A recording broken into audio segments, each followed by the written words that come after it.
Welcome to the show this week. You know, the Ordinary Show makes an effort with each and every episode to have conversations that enhance our community. You know, family, of course, we have fun on the show, but when we're serious, we're serious. So this week, we'll concentrate on a subject that is literally pertinent to people and communities all around the world: organ donation.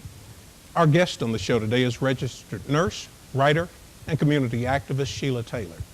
She is here to talk with us about the importance of organ donation and the issues around it, and her upcoming project, a play she calls And the Beat Goes On. We're going to get a lot of information from this show that can not only enhance ourselves, but the people around us.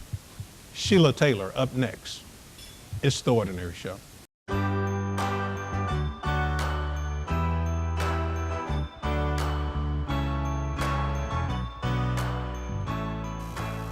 I'm excited to have on the show today the inspirational and motivating Sheila Taylor.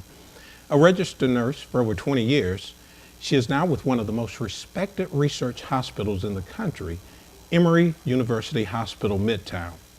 And as if that doesn't take up enough of her time, Sheila is the founder of Ollie's Place Specialty Suites, which is a guest house that provides temporary lodging, support, and education to organ transplant candidates, recipients, and their families.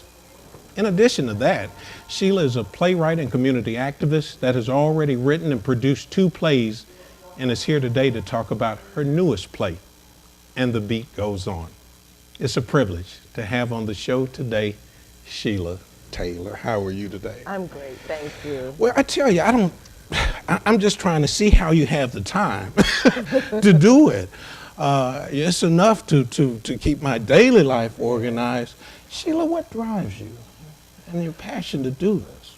Well, there's just not enough time in the day, but it gets done, you know, and it's because there's work to be done. Right. There's so much out there in the community, there's so much people don't know. Okay. And it's obvious and evident when, you know, when we see patients in the hospital that, particularly, let me give you an example, stroke. Okay. Only 5% of people get to the hospital in time. So I happen to work on a stroke unit. Yeah, I was about to say, you work with the stroke team. Every Saturday and Sunday night. What are some of the things that you see?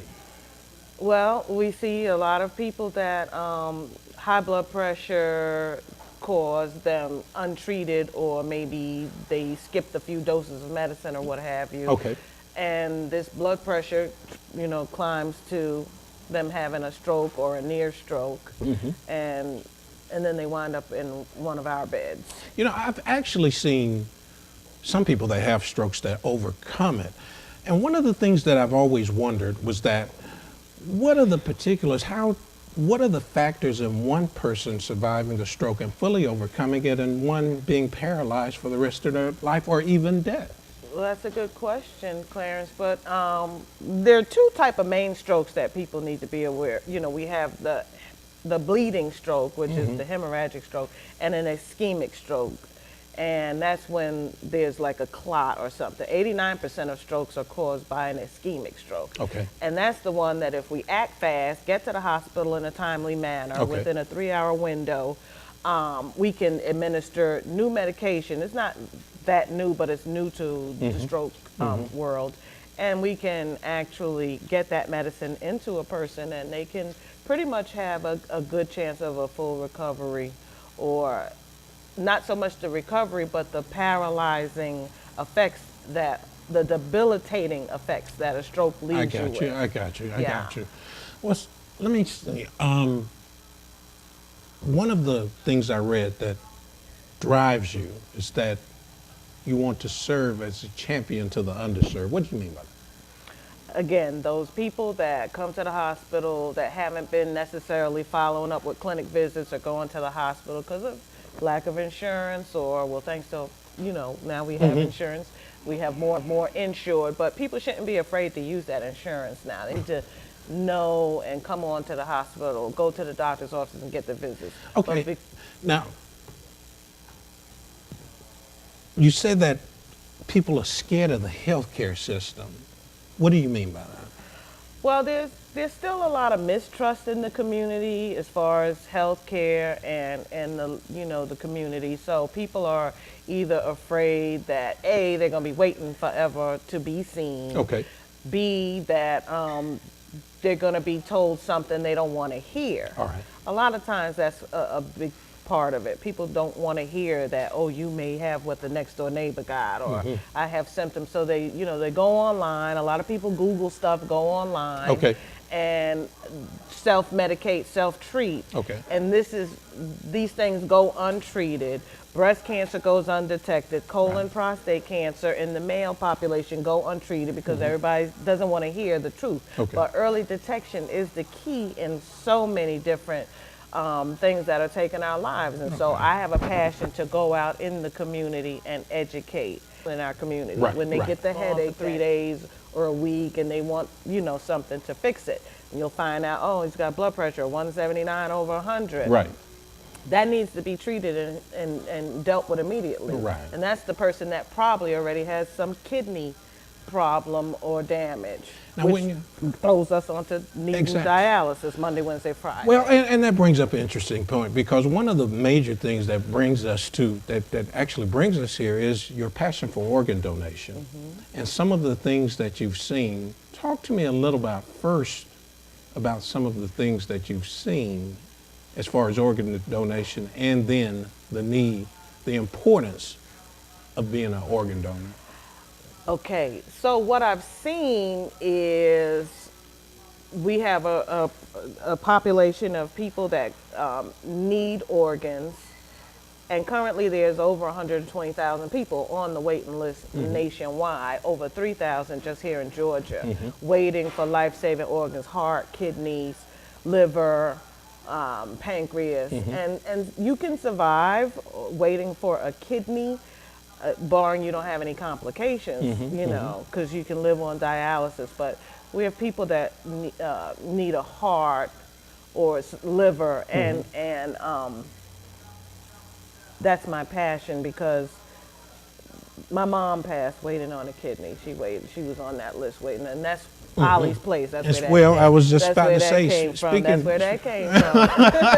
And so that's my passion, because particularly African Americans, we don't want to sign that card Okay. that says, yes, I'm an organ donor, because we're afraid people won't take care of us if we get in a car accident or something. I hear that all the time when right. I'm out at health fairs and such, trying to get people to sign up to be organ donors or to be a match for a loved one. Right. Because I can give you a kidney if you and I are matches, and I can still live a happy life, and so can you. Exactly. But you'll get off dialysis or, some other type of, all the other things that lead up to, problems with that. So. I've been an organ donor since I would say in my 20s. Great. And just kind of automatically did it. And my father lived for a long time with one kidney.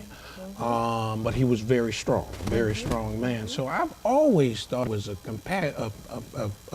importance to be an organ donor. Yeah. Ollie's Place came from? My mom and my great-grandmother. They're both named Ollie. And I need to mention, family, that Ollie's Place is a nonprofit organization. Tell us a little bit about Ollie's Place Specialty Suites. What goes on there? Well, again, it's a guest house down in Hampton, Georgia, and we have private rooms and nice little lake in the back, 1.5 acre property that you can come and relax and get, while you're waiting for either you're going through your testing or after your surgery. Part of the issue, though, is a lot of people want to stay right by the hospital. So we have transplant centers, Emory, Piedmont, St. Joe's, and when a family is going through that transplant process, they want to sit right there. So we're about 45 minutes away. So we're there, we're open, and anybody wants to come, we help them with meal planning and things like that. So once they get their organ, they know the things to do to keep from rejecting it. Okay. We also try to fundraise, because you have to, some insurance companies don't cover the first 3 months of the rejection meds. So Okay. that's what the plays do, help fundraise for that. Interesting. But we're lodging, but aside from the lodging, we go out in the community and we provide free CPR classes for the community. Okay. and just anything health related that teaches people how to care better for themselves. And Which brings me to this, and we're going to talk about plays when we come back, but before we go to commercial break, one of the very interesting things that I was reading, or that we mentioned, is that there are alternatives. You know, many people that have disease, they go dialysis, and many of us in our audience and know of people who've gone through dialysis and whatnot. But you made an interesting point earlier that there are alternatives to dialysis. Yeah. Talk to us about it. Kidney transplant, if you qualify, and that's part of the whole Ollie's Place, you know, helping people understand, or at least putting them in touch with the social workers and the important people that can, you know, get them more information about getting on the list for transplantation. Okay.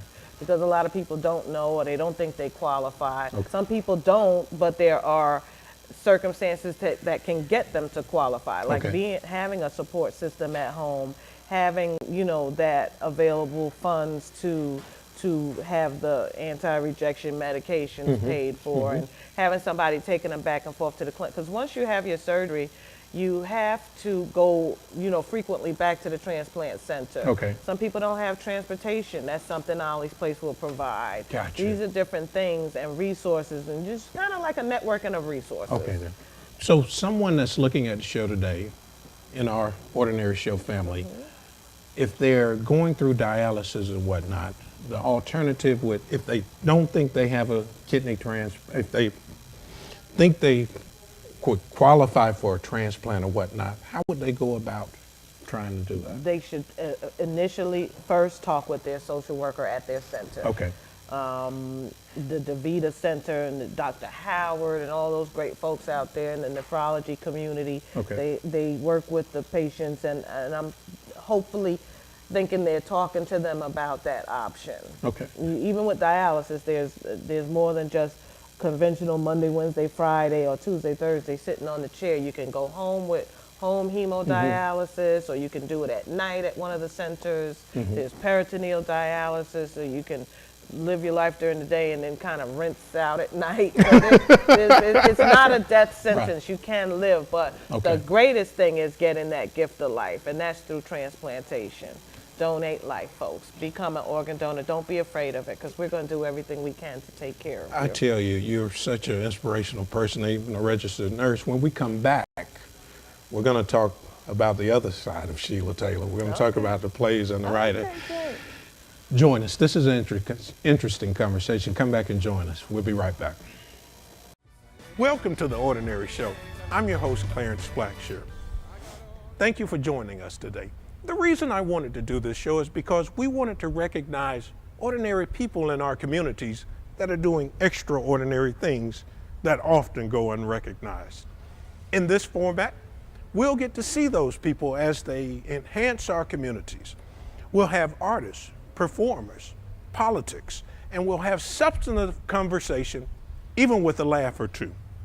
So listen, come, you'll enjoy this journey that we take called The Ordinary Show. And remember, one act of kindness ripples throughout our entire community, and ordinary people become extraordinary.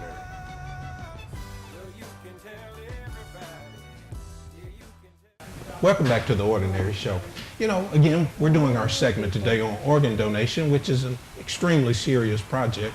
We have Sheila Taylor, who's the registered nurse we talked about, and we're joined by Wayne Clark and LaShawn Ragsdale, who are in the plays that are upcoming in regards to organ donation.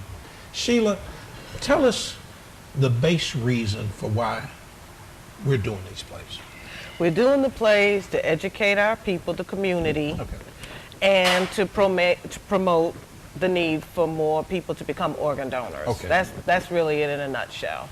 So they all have an emphasis, you know, on health, spiritual, and social. All of our plays contain those three items, those three components. You know, people that need an organ is a pretty serious subject. It's a pretty serious condition, and many of us have had family members that have to go through that. Is it tough writing about these issues? It's not really tough because these are stories that affect everyday life, and we don't make it to where you're going to be depressed or sad or crying through our whole performance. We entertain. We have a lot of fun. These two, they get it. You know, they have that. And these are things that happen in families in everyday life. So once I start writing, it seems like the paper takes on a form of its own. When we're in rehearsals, things come up and out that, oh, well, I don't like how this sounded, but the audience might like this more. But just to make it real and believable, because this is real, these are real life issues. Now, before we get into your other two plays, while you're playing and the beat goes on, tell us a little bit. You wrote one of your first plays was Grace and Mercy. Yes, I wrote that. Tell with us Todd about Atkins.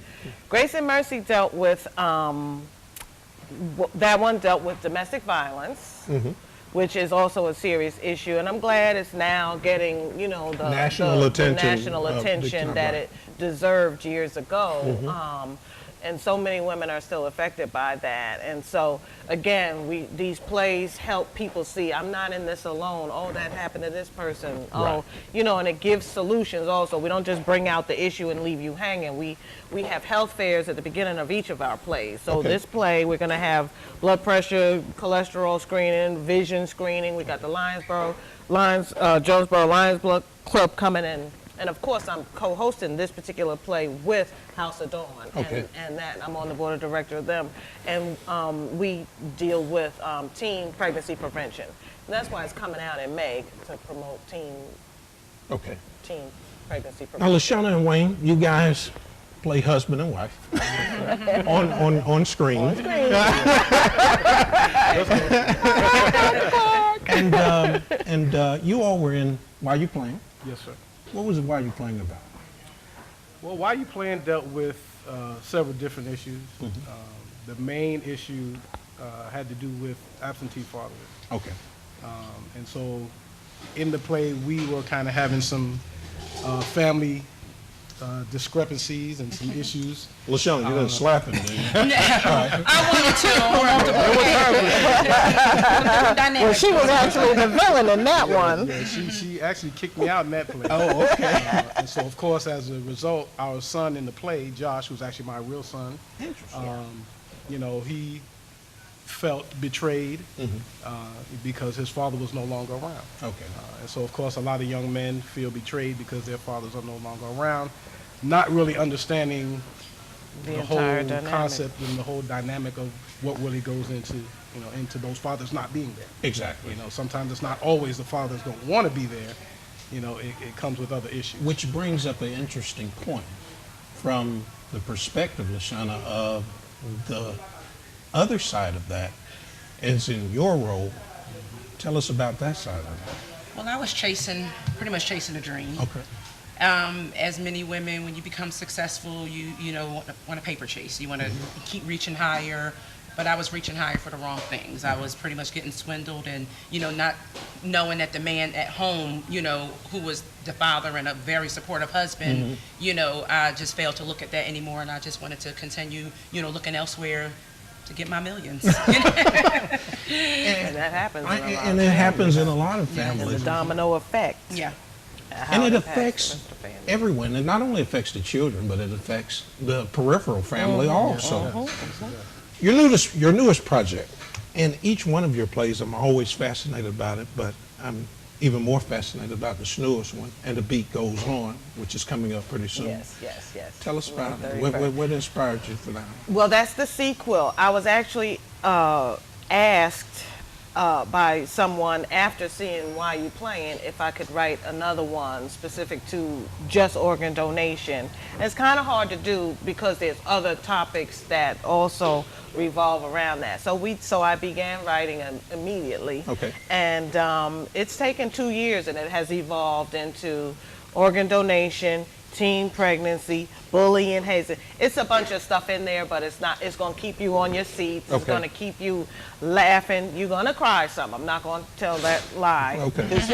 You know, Shed a tear. You're going to shed a tear because real live people, you know, donors, recipients, we are recognizing families that had to make that tragic decision.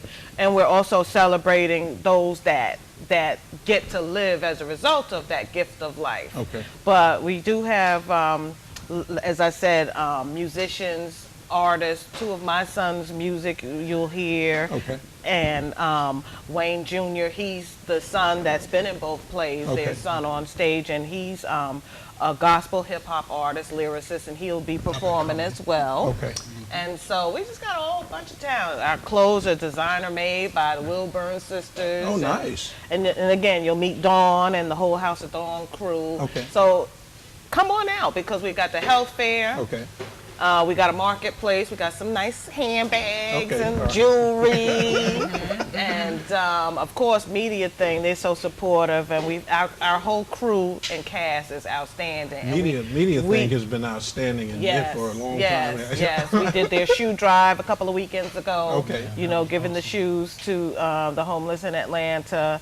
And we're gearing up for another one, ready and set, because that's that underserved I told you about. Right. There's just not enough time in the day, and there's not enough resources. 'Cause Now, without giving the play away, okay. are you guys back together? You're arguing in the new play? Talk to me. What's going on?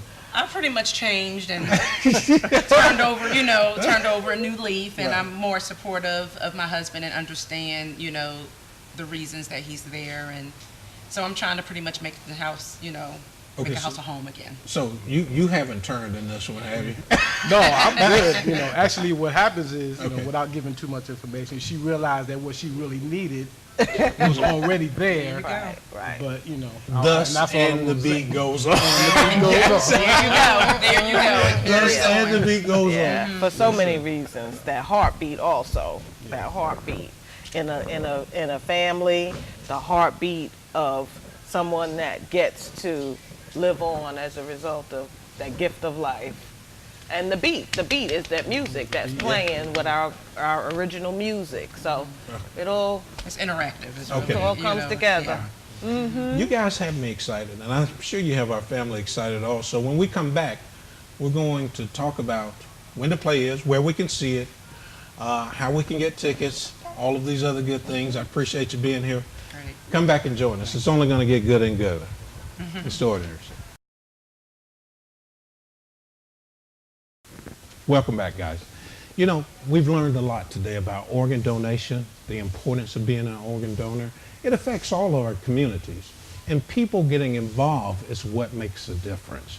And so, in that vein, And the Beat Goes On is airing, coming up when? May 31st at the Port of Sanford Okay. Performing Arts and Community Center. It's in Decatur. All right. Rainbow Drive. And May 31st, how can we get tickets? Well, you can call or you can go online to ticketriver.com. Okay.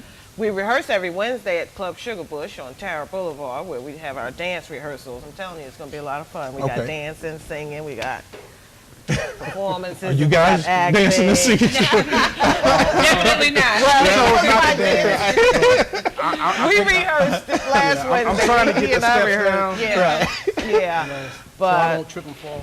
yeah, but mainly ticketriver.com, and just go on. Or you can visit our website, olliesplaceforyou.org Okay. or houseofdawn.org. Okay. There's more information on the play and all of our, what we're doing. Okay. I'm looking forward to it. I think it's a great benefit. It's a great cause. I know the play is going to be great. I appreciate you guys being here. We appreciate for you having having us. us. Absolutely. And That's our show for today. Remember, one act of kindness ripples throughout our entire community, and ordinary people become extraordinary. I'll see you next week.